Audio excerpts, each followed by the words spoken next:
Alright, what's up guys? Welcome back to the YouTube channel. Today we're going to start building the bottom end of the 427. I'll go ahead and take the trash bag off in a little bit. But I got a bunch of parts here laid out and still a couple things coming in, but we're going to go ahead and build the whole bottom end and seal it all up in this one video.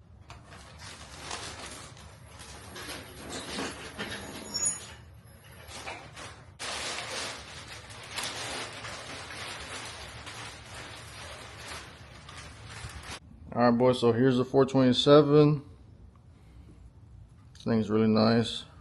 It's a 427 from Texas Speed. It was a LS3 block that was re-sleeved and bored out to a 427. So it's still going to be technically a LS3 based 427. And pretty sure we're going with PRC 260 heads. I don't know how much I'll be milling it down, but let's go ahead and get started and install the Windage tray. Alright guys, so I ended up getting a aftermarket Windage tray, but the motor did come with some nuts and spacers, so I'm gonna see if that was for like the OEM one or if it's gonna work for this, because this is for a 4-inch crank. So we'll try with these bolts, or we'll just use the nuts from what came with the Windage tray. Alright guys, so I threw the Windage tray on there. I'm gonna go ahead and spin it over by hand. There's no nuts on there, so if there was any interference, the Windage tray will be moving. But everything looks to be clearing. I'm kind of looking in tight spots, and then, I mean, it all looks good. Nothing's touching. All right, guys. So it's asking for 28 pounds, 28 foot-pound torque. I already got that set up on the torque wrench. I'm gonna go around and torque this down.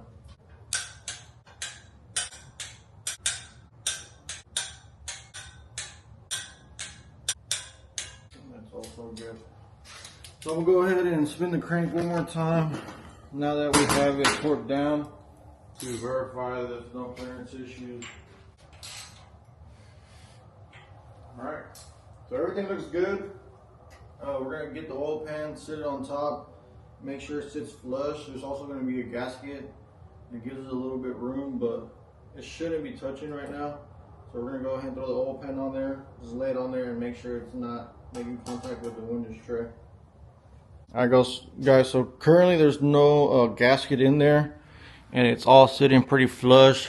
There is very little contact up here in the front. It'll be kind of hard to see, but it's barely touching, and that's without a gasket in it. So once we do throw a gasket in there, it's going to be perfectly fine.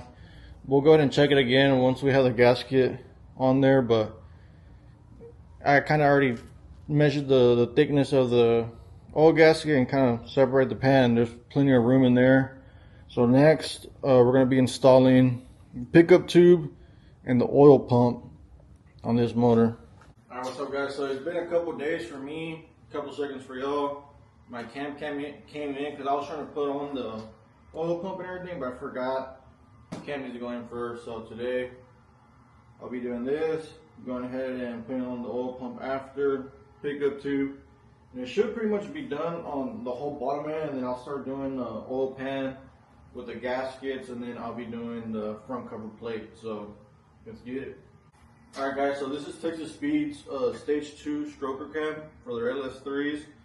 Motor is the LS3 stroked and bored out to a 427.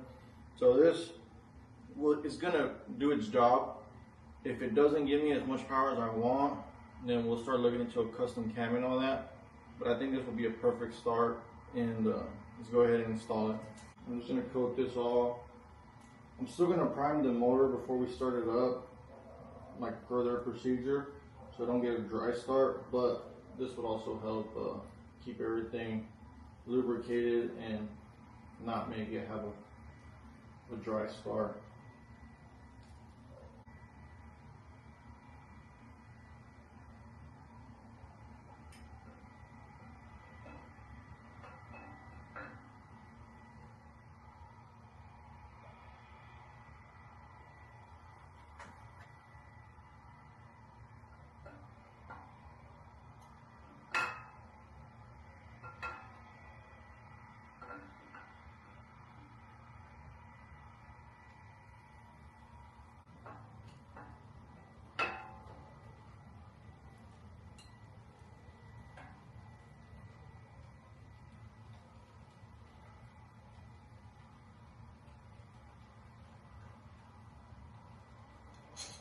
Alright guys, cam's in.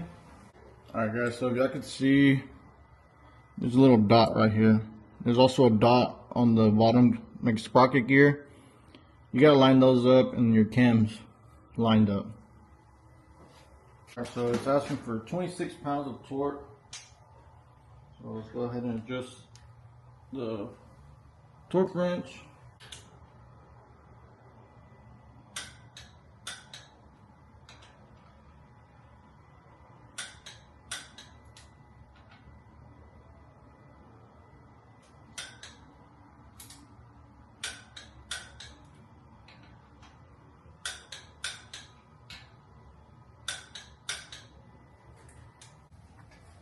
Alright guys, so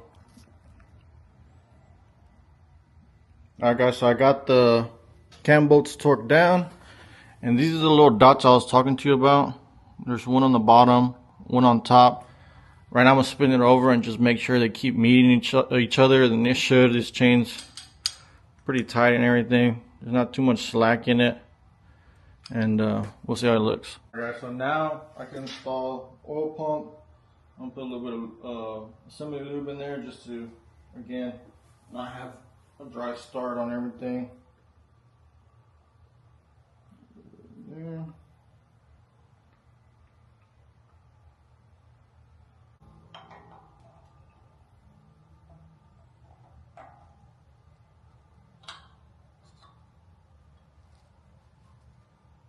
Okay, so I'm gonna go ahead and install the bolts. And I'm gonna go ahead and do hand tighten first. Spin the motor over a couple times, just so the oil pump can center itself. I'm not gonna take it apart and shim it. So, and like I said, I'm barely snugging these down, just so there could be a little bit of play in there, but it still hold wherever it sits. And we'll go ahead. Turn the motor over. So the oil pump bolts asking for 18 pounds torque. So that's 1, 2,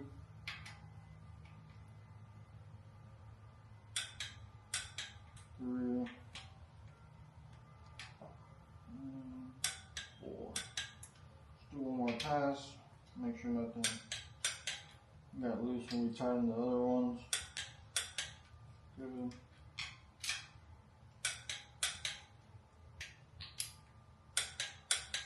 Alright. Alright guys, so now pretty much just pickup tube, oil pan, front cover, and the bottom end is done.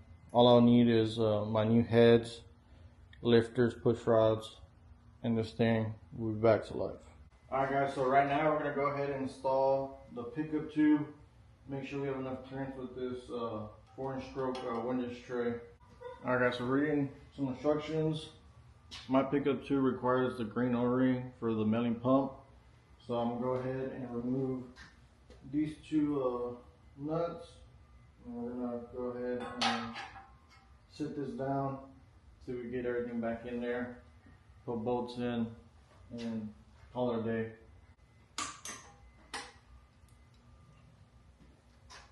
Alright guys, so I got that seated down. Go ahead and reinstall these nuts.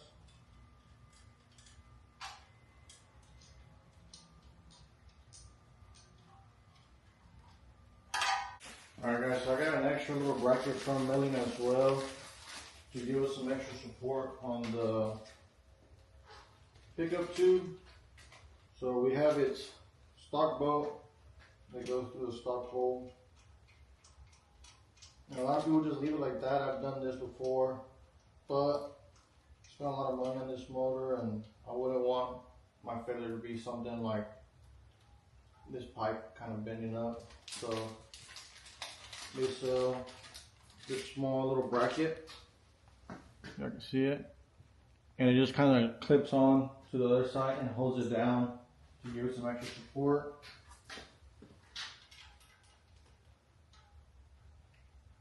Alright guys, so I really didn't film putting it on the front cover. One, I just forgot to press record. And two, it's pretty simple on putting that front cover on, put the damper back on. So now that I have both front and back plates on, you got the 4 points that you want to put silicone, the gasket maker. So whenever you put your oil pan gasket on there, just a little extra layer of protection. And I've done this before, and I didn't have any problems with leaking oil. So go ahead and give this area a wipe down. There's a little bit of oil everywhere, just from trying to keep the motor lubricated while I've been working on it. And you don't need a bunch of this. This is just going to be for the 4 corners. I bought a little too. Usually when you buy these, they end up messing up on you anyway, so.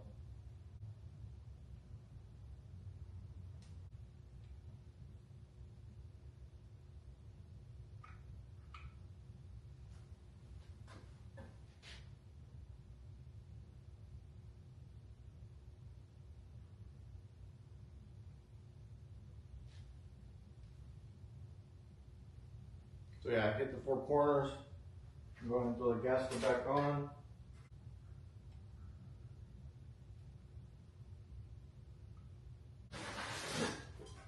All these old pans have a pressure relief valve up here. I took that off. That's part of like the VVT delete, or part of the VVT stuff in the DOD. Was it the variable valve timing, and when it goes into V4 mode and everything. So I don't have none of that in here. So I took that relief valve off. I don't want to be losing any oil pressure. So let's go ahead and put this on real quick.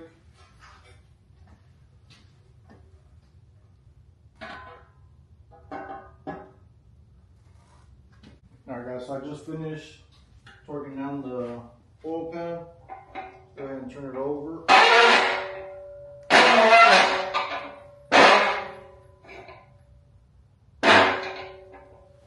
I'm going to spin the motor over a couple times, make sure I don't have any resistance anywhere. So make sure we don't have any clearance problems. It should be good. I was spinning it a little while ago whenever everything wasn't completely torqued down. So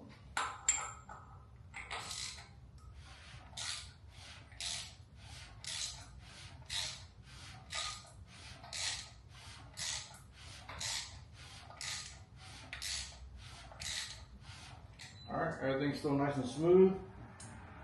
Next, we're going to be doing the DOD plugs on the towers.